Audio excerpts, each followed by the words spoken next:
Hello everyone, welcome to railway study Adda. आज हम practice set 2 का अध्ययन करेंगे। क्वेश्चन नंबर 1 को पढ़ते हैं। विद्युत आवेश का एसआई मात्रक क्या है? पहले ये जानते हैं कि विद्युत आवेश किसे कहते हैं।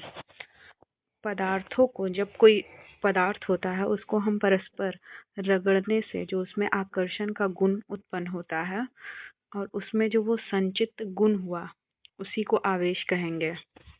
आवेश का नाम सबसे पहले सर्वप्रथम बेंजामिन फ्रैंकलिन ने दिया था। इसका इतना बता दिए। उसके बाद अब आप ऑप्शन सुनिए। मात्रक क्या हो सकता है? Option A volt, option B coulomb, option C kelvin, option D kilogram. क्या हो जाएगा? ऑप्शन बी क्या हो जाएगा? ऑप्शन बी मेरा कूलॉम्ब हो जाएगा। Very good. चलिए क्वेश्चन नंबर नेक्स्ट में जाते हैं। क्वेश्चन नंबर 2 है वेग में परिवर्तन। वेग में परिवर्तन, और ये जो दिया हुआ है इसका मतलब है डिवाइड, लगने का समय क्या होता है। तो इसको समझाने के लिए हम यहाँ पे बता रहे हैं। वेग में परिवर्तन का मतलब हुआ कि जब हम लोग किसी चाल से चल रहे हैं, यानी कि पहले हम लोग यहाँ पर से यहाँ तक का दूरी तय किए, इसको बोलेंगे इनिशियल और इसको बोलेंगे फाइनल वेग। मतलब कि प्रारंभिक दूरी और प्रारंभिक चाल और अंतिम चाल, ये बोलेंगे। उसके बाद यही चीज़ को क्या कर रहा है इसमें बता रहा, तो इसका फॉर्मूला हो जाता है, ये त्वरण का होता है। त्वरण बराबर होता है मेरा v minus you upon T. इसी के बारे में बोल रहा था। वेग में परिवर्तन और बटे में लगा समय को क्या कहते हैं? तो इसको कहते हैं त्वरण कहते हैं। अब सबको क्लियर हो गया। और त्वरण का एसआई मात्रक होता है मीटर पर सेकेंड स्क्वायर। ओके, अब चलिए हम लोग नेक्स्ट क्वेश्चन पे आते हैं। क्वेश्चन नंबर 3 ये कह रहा है कि गहरे समुद्र में पानी का रंग नीला किसके कारण दिखाई देता है? तो इसका जवाब क्या हो जाएगा? पहला हो जाएगा प्रकाश का प्रकीर्णन, दूसरा प्रकाश का अपवर्तन, तीसरा प्रकाश के परावर्तन, चौथा प्रकाश के वर्ण विक्षेपण। तो क्या लगता है क्या होगा आंसर? बहुत अच्छा, सबसे बेहतरीन होगा प्रकाश का प्रकीर्णन। प्रकाश का प्रकीर्णन का कुछ अन्य एग्जाम्पल भी देते हैं। प्रकाश का प्रकीर्णन का मतलब ही होता है कि कोई चीज़ रिफ्लेक्ट कर करके हमको वैसा, जैसा वो चीज़ है वैसा रंग दिखाई दे रहा है। जैसे बता रहा है प्रकाश के प्रकीर्णन का और अन्य एग्जाम्पल हो जाएगा, जैसे कि आकाश का नीला दिखाई देना।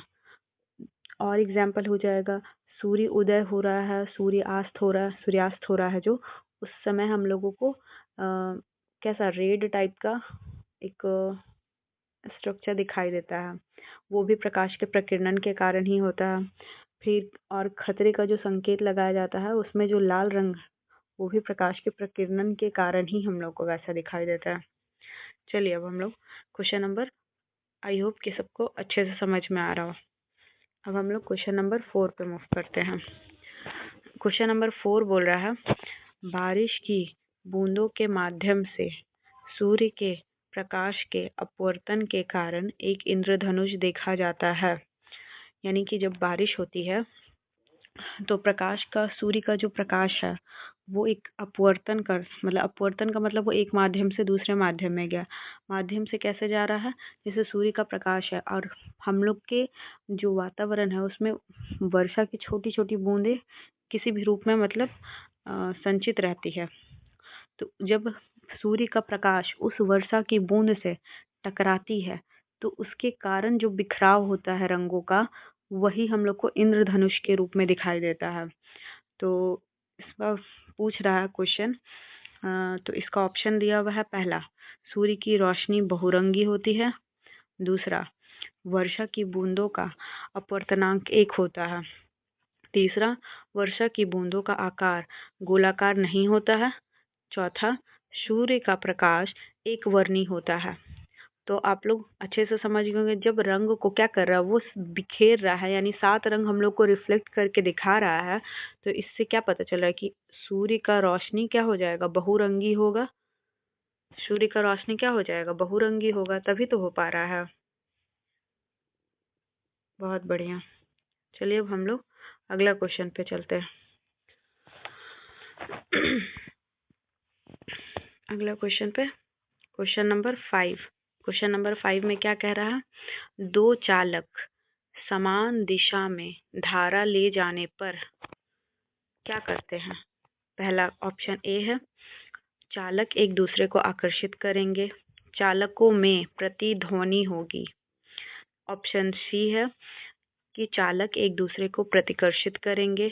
ऑप्शन डी है, दोनों चालकों के बीच वोल्टता बढ़ेगी। क्या लगता है आप लोग को।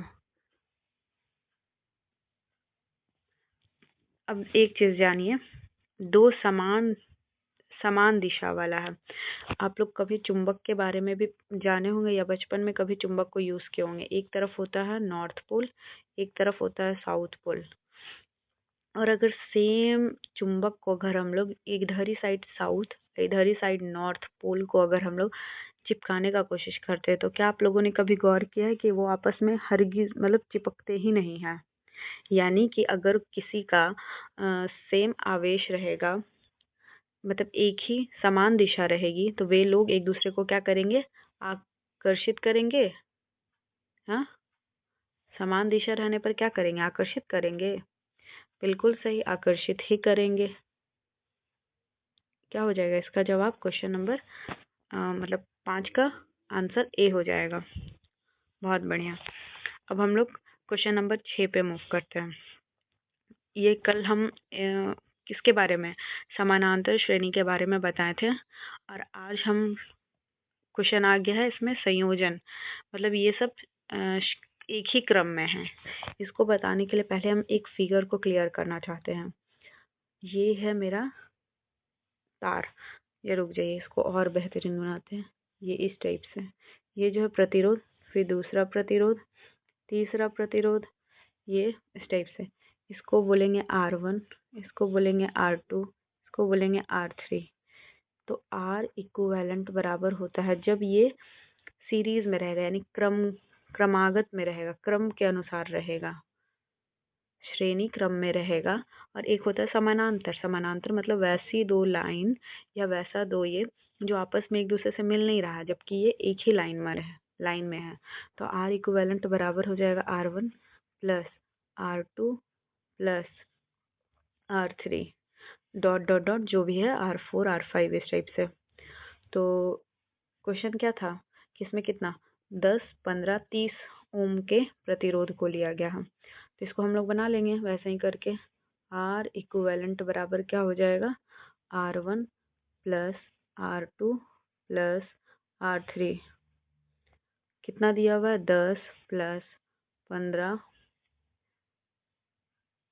और 30, 10 प्लस 15 प्लस 30, सबको जोड़ लीजिए। 5, 3, 2, 5, 55 ओम का हो गया। कितना हुआ, 55 ओम। ऑप्शन क्या हो जाएगा, option number A 25, option number B 45 ohm, option number C 55 ohm, option number D 5 ohm. Very good, बहुत बढ़िया। ऑप्शन नंबर सी 55 ओम हो जाएगा। अब अगले क्वेश्चन पे मूव करते हैं। ट्रांसफार्मर को खाली स्थान को रूपांतरित करता है, यानी ट्रांसफार्मर किस चीज को क्या करने का, चेंज करने का काम किस चीज को कर रहा है। ऑप्शन नंबर ए आवृत्ति को, बी वोल्टेज को, सी धारा को, डी धारा एवं वोल्टेज दोनों को। तो किसको कर रहा है, तो ये इसका ऑप्शन हो जाएगा धारा और वोल्टेज। ऑप्शन नंबर डी दोनों को, धारा और वोल्टेज दोनों को करता है। क्लियर है। अब चलिए अगले क्वेश्चन पे हम लोग मूव करते हैं। क्वेश्चन नंबर 8, प्रतिवर्ती धारा का प्रत्यावर्ती धारा, जिसको हम कल भी बताए थे। प्रतिवर्ती धारा का मतलब क्या होता है, AC करंट, प्रतिवर्ती धारा का आविष्कार किसने किया था, यानी किसके द्वारा प्रतिवर्ती धारा का आविष्कार किया गया था। तो 8 नंबर का पहले तो हो जाएगा option number A Isaac Newton, option number B Thomas Edison, option number C Nikola Tesla, option number D Albert Einstein. क्या होगा, क्या लगता है? बिल्कुल सही, option number C Nikola Tesla होगा। बाकी सबका नाम तो आप लोग सुने होंगे, अलग अलग चीज के आविष्कार के लिए जाने जाते हैं। अब हम लोग नेक्स्ट क्वेश्चन पे आते हैं। क्वेश्चन नंबर 9 में बोल रहा है ऑन्कोलॉजी किस बीमारी के उपचार से जुड़ा हुआ है। इसको समझाने के लिए कल भी हमें बताए थे लॉजी का मतलब क्या होता है। लॉजी का मतलब होता है किसी चीज को अध्ययन करना, यानी to study something, to study किसी चीज के बारे में हम लोग अध्ययन कर रहे। और ऑन्को का मतलब हुआ ना, ऑन्को का मतलब हुआ कैंसर, यानी कि कैंसर का जो अध्ययन होता है, यानी कि कैंसर एक तरह का ऐसा एक तरह का समझ लीजिए एक तरह का वायरस हुआ कि वो हम लोग के अगर शरीर में हुआ तो वो मल्टीपल सेल को मतलब सेल डिवीजन करने का काम करता है। सेल यानी कि कोशिका को बार बार मतलब उसको और ज़्यादा दुगुना 3 गुना 4 गुना करने का काम करता है। तो इसका पहला हो जाएगा, बोल रहा है ऑन्कोलॉजी किस बीमारी के उपचार से जुड़ा है। पहला हो जाएगा अस्थि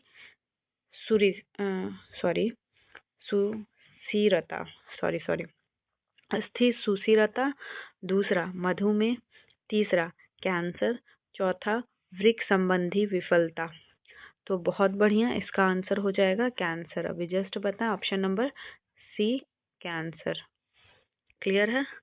अब हम लोग 10 नंबर के क्वेश्चन पे मूव करते हैं।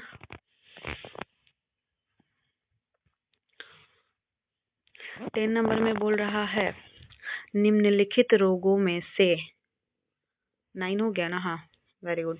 निम्नलिखित रोगों में से कौन सा एक आनुवांशिक विकार है। पहले तो ये समझिए आनुवांशिक का मतलब क्या हुआ।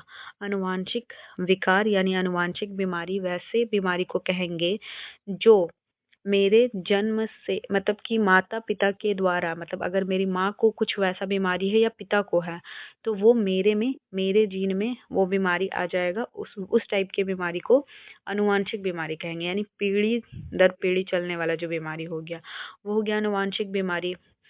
अब इसका एग्जाम्पल देख ले रहे हैं, एग्जाम्पल बोल रहा हूँ। अब इसका ऑप्शन देख ले रहे हैं। Option number A thalassemia, option number B anaemia, option number C रतौंधी, ऑप्शन नंबर डी कैंसर। क्या होगा? थैलेसीमिया होगा, क्योंकि बाकी कोई भी ऐसा बीमारी नहीं है जो कि हम लोग को आनुवांशिक होता है। कैंसर ज़रूरी नहीं है कि अगर मेरे किसी फैमिली को हुआ है तो वो हमको होगा ही होगा। एनीमिया भी ऐसा नहीं है। एनीमिया रक्त की कमी से होने वाला रोग है। रतौंधी तो सब कोई जानते हैं कि मतलब इसमें दिखाई नहीं देता है रात में। तो अब चलिए आगे हम लोग बढ़ते हैं। क्वेश्चन नंबर 11 कह रहा है अग्नाशयी रस में मौजूद खालिस्तान एंजाइम प्रोटीन को एमिनो एसिड में परिवर्तित करता है। अग्नाशय हम लोग के पेट के जस्ट ऊपर में एक स्ट्रक्चर होता है। इसको जब हम लोग डायग्राम जब पढ़ाई करेंगे तब इसको बताया जाएगा, डीपली बताया जाएगा कि अग्नाशय क्या है, क्या उसका काम होता है। तो उसमें मौजूद खालिस्तान एंजाइम होता है जो हम लोग खाना मतलब प्रोटीन जो हम लोग इनटेक करते हैं यानी लेते हैं उसको एमिनो एसिड में क्या करता है, वो परिवर्तित करने का काम करता है। तो वो कौन सा एंजाइम है? Option number A trypsin, option number B pepsin, option number C amylase, option number D lipase. तो इसका जवाब हो जाएगा ऑप्शन नंबर ए ट्रिप्सिन। ये सही आंसर है। ऑप्शन नंबर ए ट्रिप्सिन सही आंसर है। ठीक है, किसी को यहाँ तक में अगर किसी को कोई भी दिक्कत हो वो आराम से कमेंट सेक्शन में कमेंट कर दीजिएगा। हम हर एक इंडिविजुअल का जवाब खुद देंगे, हो सकेगा तो पर्सनली उसको बैठ करके समझेंगे और अगले लेक्चर में उसको हम ज़रूर से उठाएंगे। इसलिए जिसको भी जो भी दिक्कत हो रहा है या किसी चीज़ के बारे में भी पूछना है, उस चीज़ के बारे में हिचकिचाइएगा नहीं, चाहे वो छोटा चीज़ हो बड़ा चीज़ हो, आप उसके बारे में एकदम डीपली पूछ सकते हैं मेरे से। अब चलिए क्वेश्चन नंबर 12 पे मूव करते हैं। बोल रहा है मानव शरीर में कितनी मेरु तंत्रिकाएं होती है।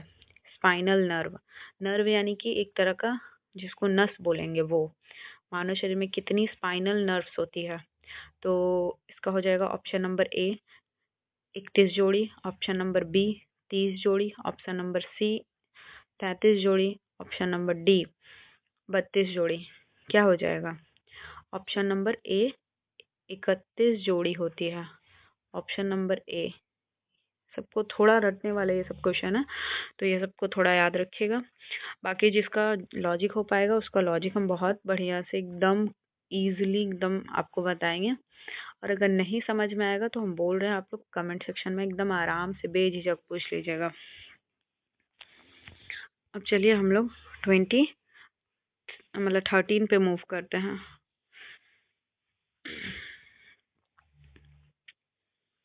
13 नंबर पे बोल रहा है नर और मादा युग्मक आपस में मिलकर खाली स्थान बनाते हैं। ऑप्शन नंबर ए युग्मनज, ऑप्शन नंबर बी अंडाणु, सी गर्भ, डी शुक्राणु। अंडाणु ये फीमेल में यानी कि मादा में पाए जाने वाला जो जननांग होता है उसको बोलेंगे। फिर शुक्राणु तो मेल में पाया जाता है। गर्भ फीमेल में होता है जहाँ पे बच्चे का बच्चे धीरे धीरे जन्म लेते हैं। तो इसका सबसे बेहतर एग्जाम्पल हो जाएगा ए युग्मनज। दोनों आपस में मिलकर के क्या कहलाते हैं? तो युग्मनज कहलाते हैं। Very good. चलिए 14 नंबर पे हम लोग मूव करते हैं। निद्रालुता रोग, जिसको स्लीपिंग सिकनेस बोलेंगे, यानी कि नींद आ जाता है इसमें से किसके कारण होता है? यानी कि कौन सी ऐसी मक्खी आपको काट लेगी जिसके कारण आपको स्लीपिंग सिकनेस होने लग जाएगा? तो किसके कारण होता है? ऑप्शन नंबर ए पहला हो जाएगा घरेलू मक्खी, बी मच्छर काटता है, सी सीसी मक्खी काटती है, डी सिकता मक्खी काटती है। तो इसका जवाब हो जाएगा, ये सब बिल्कुल पूरा रटने वाला जवाब है, तो ये सबको आप लोग बस ध्यान रखिएगा। ऑप्शन नंबर सी सीसी मक्खी काटती है। अगर ये काट लेगी तो आपको वही स्लीपिंग सिकनेस होने लग जाएगा। अब चलिए हम लोग क्वेश्चन नंबर 15 पे मूव करते हैं। निम्नलिखित में से किसे पादप जगत का उभयचर कहा जाता है? इसको पादप जगत को पढ़ाने के लिए और बच्चों को समझने के लिए बहुत ज़्यादा लंबा टाइम देना पड़ता है। इस चीज़ को समझना थोड़ा समझने में दिक्कत होता है, बट एक बार समझ जाते हैं तो हम दिमाग में छप जाता है। तो इसको हम लोग जब आगे का सेशन जब हम लोग इसको डिटेल से पढ़ाएंगे ना तब इसको बताएंगे। अभी फ़िलहाल हम सिर्फ जवाब दे रहे क्योंकि इसको पढ़ाने अगर बैठे तो पूरी 1 घंटा 1.5 घंटा से ज़्यादा सिर्फ पादप जगत बताने में और उसका वर्गीकरण करने में टाइम लग जाएगा। तो इसका सिर्फ हम जवाब दे रहे हैं। ऑप्शन नंबर ए हो जाएगा अनावृत बीजी, option number B thallophyta, option number C bryophyta, option number D pteridophytes, phyta या फाइटस, बात वही हुआ। तो इसका आंसर हो जाएगा 15 का option number C bryophyta. Option number C Bryophyta, याद रखिएगा। उभयचर उसको कहेंगे जो पानी में भी रहता है और ज़मीन में भी रहता है, यानी ये वैसा पौधा है जो जल में भी पाया जाएगा और ज़मीन में भी पाया जाएगा, दोनों जगह रह सकता है। अब क्वेश्चन नंबर 16 पे हम लोग मूव करते हैं। पादपों में निषेचन के बाद बीजांड खाली स्थान में परिवर्तित हो जाते हैं। बीजांड यानी कि बीज जो है वो किस रूप में परिवर्तित हो जाएगा? जब पादप में जो निषेचन की क्रिया पूर्ण हो गई तो वो जो बीज बचा है वो क्या बन जाता है, ये पूछा जा रहा है। तो ऑप्शन नंबर ए बीज बन जाता है, ऑप्शन नंबर बी युग्मनज बन जाता है, ऑप्शन नंबर सी भ्रूण बन जाता है, ऑप्शन नंबर डी फल बन जाता है। तो इसका जवाब हो जाएगा ऑप्शन नंबर ए बीजांड क्या बन जाता है, बीज बन जाता है। ऑप्शन नंबर ए इसका करेक्ट आंसर होगा। चलिए अगला क्वेश्चन पे मूव करते हैं। 17 नंबर में ये कह रहा है तने के जरिए खालिस्तान फैलता है। क्या फैलता है? तना के जरिए। तो तना के जरिए, हाँ, पहला हो जाएगा option number A bryophyllum, B गुलाब, सी ब्रायोफाइला, डी इमली। तो तने के जरिए गुलाब फैलता है। ऑप्शन नंबर बी इसका करेक्ट आंसर है। चलिए अब हम लोग क्वेश्चन नंबर 18 पे मूव करते हैं।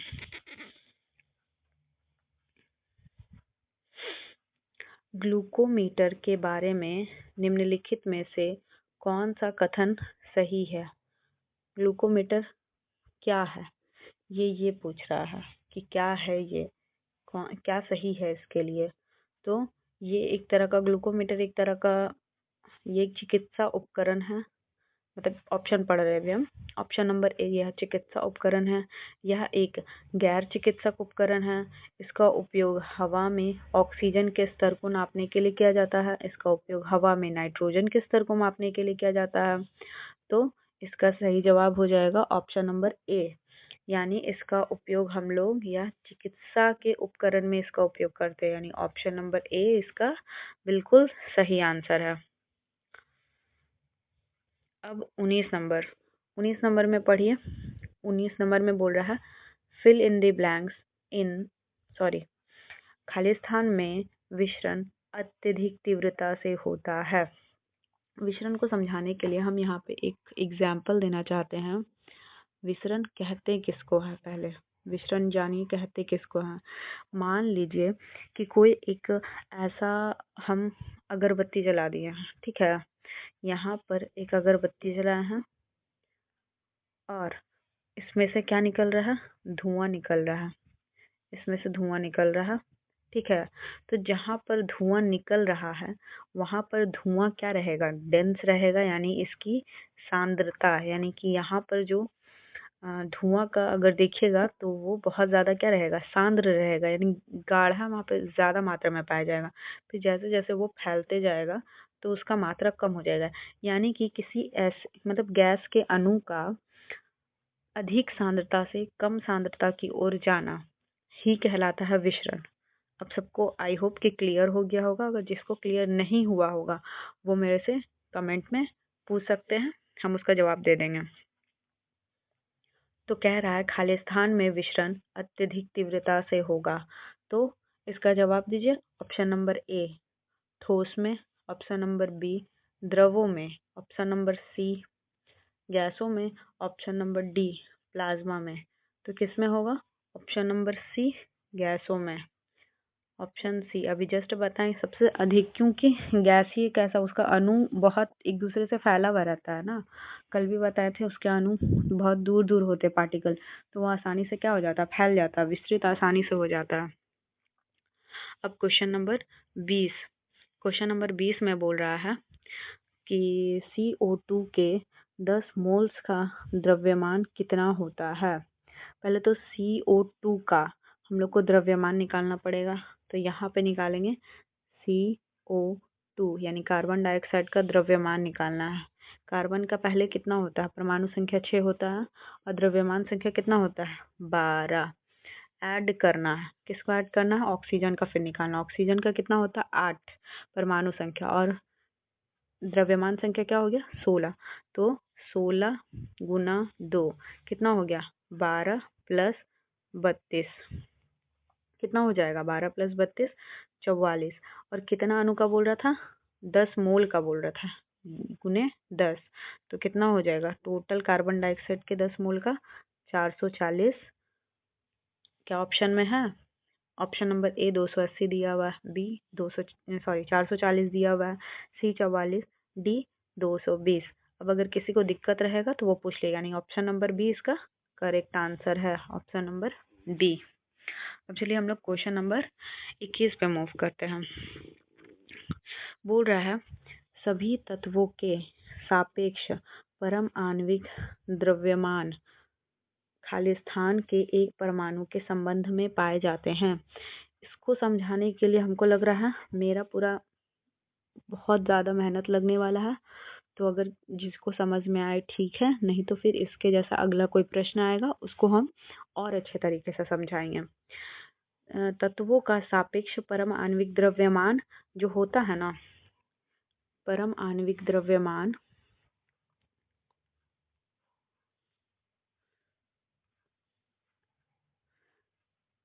परमाणविक द्रव्यमान जो हुआ वो कुल का 1/12 भाग होता है। तो इसमें किसका आपको दिख रहा है जो 12 हो सकता है? तो option number A O16, B N14, C 16, D C यानी कार्बन 12। तो ऑप्शन नंबर डी कार्बन 12 का पूरी अगर देखा जाएगा ना तो 12 से 12 डिवाइड हो जाएगा, एक परमाणु के संबंध में वो पाया जाएगा। अगर क्लियर हुआ हो तो ठीक है, नहीं तो फिर अगला ऐसा कोई क्वेश्चन आएगा तो हम इसको और भी बेहतरीन तरीके से आपको बता देंगे। अब बता रहा है इलेक्ट्रॉनिक विन्यास 2 और 2,6 वाले तत्वों की पहचान कीजिए। इलेक्ट्रॉनिक विन्यास को भी बताने के लिए बहुत समय लगेगा, तो यहाँ पर हम सिर्फ उसका ऑप्शन बता सकते हैं। बाकी आप लोग अगर कमेंट कीजिएगा तो इसको हम डिटेल में पढ़ाने का कोशिश करेंगे।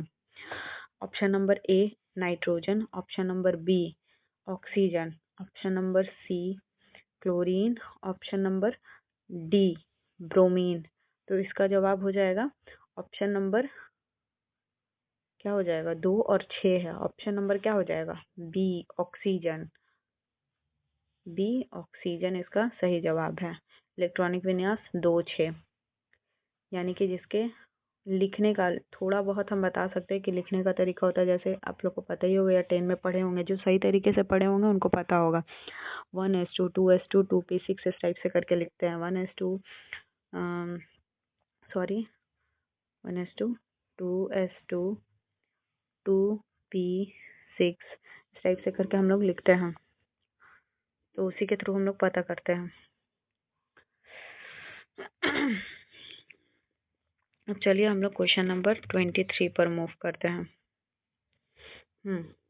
23 नंबर में कह रहा है साइक्लोहेक्सेन में कार्बन कार्बन बंध। क्वेश्चन को एकदम ध्यान से सुनिए, बहुत ज़्यादा ध्यान से सुनिए क्या क्वेश्चन में कह रहा है, उसके अकॉर्डिंग हम लोग उसका जवाब देंगे। कार्बन कार्बन के बीच में कितना बंधन बन रहा है, कार्बन हाइड्रोजन के बीच में कितना बंधन बन रहा है, इस प्रकार कुल, फिर लास्ट में पूछ रहा कुल संयोजी बंधन की संख्या क्या है। तो सबसे पहले साइक्लोहेक्सेन बनता कैसे है या इसका फिगर कैसे होता है उस चीज़ को पहले बताएंगे। तो ये है मेरा साइक्लोहेक्सेन, पहले इधर एक कार्बन, फिर यहाँ पे एक कार्बन, यहाँ पे एक कार्बन, यहाँ पे एक कार्बन, यहाँ पे एक कार्बन, फिर यहाँ पे एक कार्बन। टोटल कितना कार्बन हो गया, 1 2 3 4 5 6, 6 कार्बन हुआ। सबके बीच में 2 2 हाइड्रोजन जाएगा, हाइड्रोजन हाइड्रोजन, इधर hydrogen hydrogen, sorry hydrogen hydrogen, इसमें भी हाइड्रोजन और हाइड्रोजन। पहला क्वेश्चन क्या पूछ रहा था कि कार्बन कार्बन के बीच कितना बंध है, तो पहला कार्बन ये है मेरा कार्बन, ये कार्बन, ये कार्बन, ये कार्बन, ये कार्बन, ये कार्बन, यानी टोटल कितना बंद हो जाएगा, 6 बंद हो जाएगा। सिंगल बॉन्ड है, एक एक ही लाइन, ये लाइन हम एक ही दिए हैं तो ये सिंगल बॉन्ड कहलाता है। तो टोटल कार्बन और कार्बन के बीच में कितना बंद हो गया, सॉरी कार्बन और कार्बन के बीच कितना बंद हो गया, 6। दूसरा क्वेश्चन पूछा था कार्बन और हाइड्रोजन के बीच में कितना बंद है, तो यहाँ पे गिन लीजिए 1 2 3 4 5 6 7 8 9 10 11 12, कितना बंद हो गया, टोटल 12। और पूछा था लास्ट में कुल बंधों की संख्या, तो 12 और 6 कितना हो जाएगा, 18। अब ऑप्शन में ढूंढिए किस ऑप्शन में 12 और मतलब 6 12 और 18 है। पहला ऑप्शन 4 8 12, पहला ऑप्शन नहीं होगा। दूसरा ऑप्शन 6 12 18 यही होगा, पर ऑप्शन को पढ़ना है। ऑप्शन नंबर सी 6, 10, 16 ये भी नहीं होगा। ऑप्शन नंबर डी 4, 12, 16 नहीं होगा। लेकिन एक बार एग्जाम में ध्यान से पढ़ना है कि क्वेश्चन क्या बोल रहा है। अब चलिए हम लोग नेक्स्ट क्वेश्चन पे आते हैं। 24 नंबर में बोल रहा है जब सोडियम बाइकार्बोनेट को पीएच पेपर की पट्टी पर रखा जाता है तो पट्टी का रंग खालिस्तान होता है। क्या होगा? ऑप्शन नंबर ए हरा हो जाता है, ऑप्शन नंबर बी परिवर्तित नहीं होता है, ऑप्शन नंबर सी नीला हो जाता है, ऑप्शन नंबर डी पीला हो जाता है। इसमें हमको पता है अधिकतर स्टूडेंट गलत करेंगे क्योंकि सोडियम बाइकार्बोनेट से दिमाग में तुरंत आ जाएगा कि ये क्या है, एक क्षारीय विलयन है, जबकि यहाँ पे विलयन का बात ही नहीं किया जा रहा है, फिर भी लोग मार देंगे नीला हो जाता है, जबकि ये आंसर बिल्कुल गलत है। 24 का आंसर हो जाएगा ऑप्शन नंबर बी परिवर्तित नहीं होता है, क्योंकि सोडियम बाइकार्बोनेट जो खाने वाला सोडा होता है वो कैसे फॉर्म में रहता है, हम लोग के घर में वाइट एक पाउडर के फॉर्म में रहता है। जब उसको पाउडर के फॉर्म में रहेगा तो उसको अगर आप पट्टी पे डालिएगा तो कोई परिवर्तन नहीं होगा। लेकिन अगर उसको विलियन में मतलब पानी में घोल करके उसके बाद अब अगर पट्टी में डालिएगा यानी कि लिटमस पेपर पे डालिएगा तब जा करके वो आंसर नीला होने वाला आंसर जो बताया जाएगा तब होगा। सॉरी। लेकिन यहाँ पे नॉर्मल सोडियम बाइकार्बोनेट बोला जा रहा है, तो सोडियम बाइकार्बोनेट का घोल नहीं बोला जा रहा है। तो क्वेश्चन को एकदम ध्यान से पढ़ना है और ध्यान से उत्तर देना है, क्योंकि कई बार हम लोग हड़बड़ा करके आंसर को गलत कर देते हैं। अब question number 5 and the last question, इनमें से किस यौगिक का उपयोग बोरेक्स के निर्माण में होता है? पहले जानिए बोरेक्स होता क्या है। बोरेक्स को बोलेंगे सोडियम कार्बोनेट कहा जाता है। बोरेक्स का अदर नाम क्या है? सोडियम कार्बोनेट, यानी रासायनिक नाम भी ले लीजिए जिसको। तो सोडियम कार्बोनेट कैसे लिखाएगा? NaCO3 into 10H2O। और ये बहुत अति विलेय होता है, क्षारीय भी होता है, इसको ध्यान रखना है। तो पूछ क्या रहा है, किसका निर्माण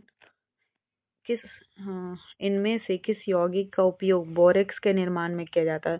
तो किसका उपयोग किया जाता है बोरेक्स के निर्माण में? तो ऑप्शन ए धावन सोडा, ऑप्शन नंबर बी विरंजक चूर्ण, ऑप्शन नंबर सी लवण जल, ऑप्शन नंबर डी क्लोरीन जल।